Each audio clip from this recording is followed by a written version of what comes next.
It has been over 2 months since the lockout began for Major League Baseball. And as we grow nearer to the typical first day of spring training, the question of whether or not opening day will be postponed becomes more legitimate day by day. The goal of this video is to serve as an update to our last MLB lockout video.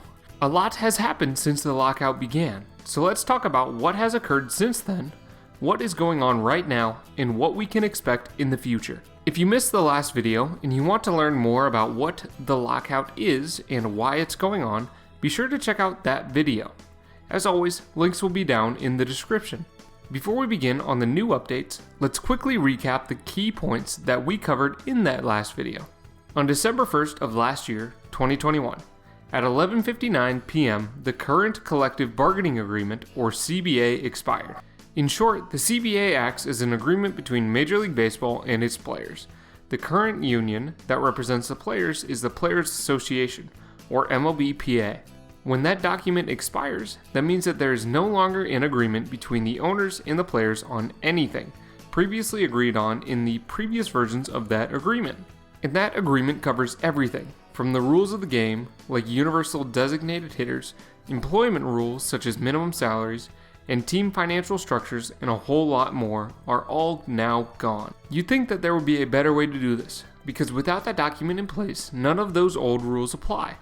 Well, that's why they're typically set to expire every 5 years, giving teams and owners time to prepare for what changes need to be made in the upcoming versions. And that is typically what happens. But as we grew near to this deadline in particular, it became clearer and clearer that the owners and players were not on the same page as it comes to some of the major changes that were being proposed. So, the day that the document expired, the owners decided to institute a lockout of its players. This means players can no longer speak to their coaches, they no longer have access to the team facilities, and teams were no longer allowed to sign free agents or make trades for the players represented by the Players Association. Now, that's a pretty drastic thing to do, but as we get into it a little bit more, this may make a bit more sense. The idea between locking the players out was all about leverage. Because we are currently in the off-season, there is no incoming revenue from the players playing the game.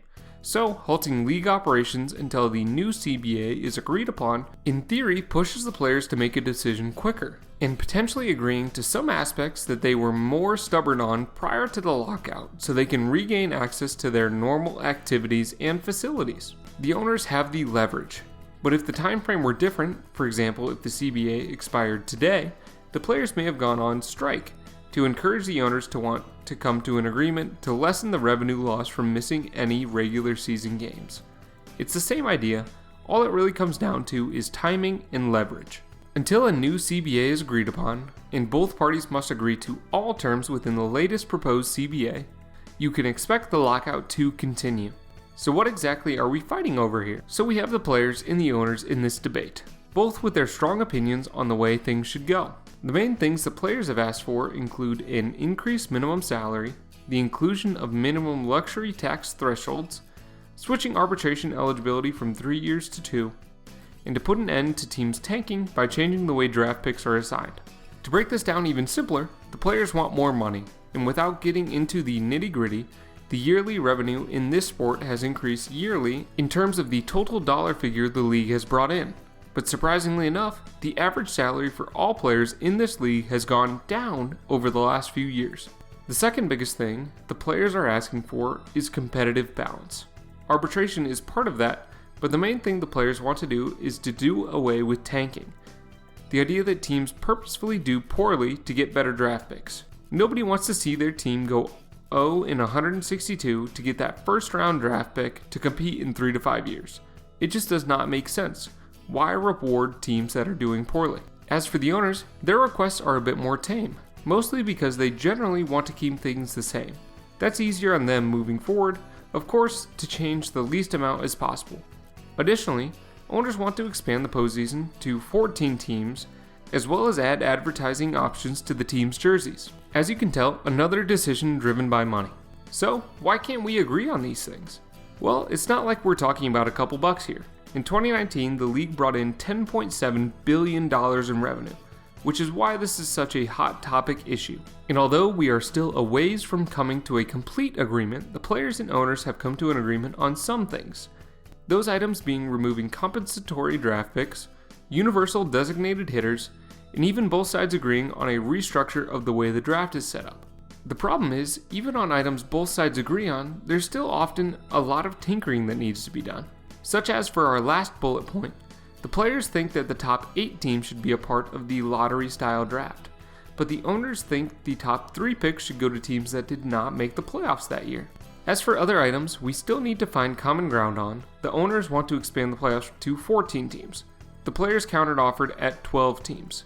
The players asked for a bonus pool for non-arbitration eligible players of $105 million. The owners countered with a pool of $10 million. In response, the team said, yeah, you know what, maybe we were unreasonable, and adjusted their offer from $105 million for that bonus pool to $100 million. There are several other hot topics that have yet to be decided upon, including an average salary increase for players, changing players to become arbitration eligible after 2 years, a restructuring of the luxury tax threshold, and putting an end to service time manipulation. As you can tell, there are a lot of items still on the table yet to be decided upon. The major issue we are facing now is that the typical spring training report date is within a week or two. This fell around February 22nd last season. And without a CBA in place, it is becoming very likely that this date will be postponed. So, where does that put us today? Basically, we are at a phase where either the players or the owners will offer or counter-offer their proposed terms until we come to common ground where all terms are accepted by both parties. Most recently, MLBPA proposed a new CBA to MLB, who immediately responded that they would have a counter-offer within 2 days of receiving that initial offer. However, rather than providing that counter-offer, the owners requested assistance from a mediator, which pretty much means that they'd like assistance from a neutral third party to help make both sides happy in order to bridge that gap. This has worked for the NBA, MLS, and NHL in the past work stoppages, but it has not fallen in the players' favor if you look back at MLB history. So the players said no.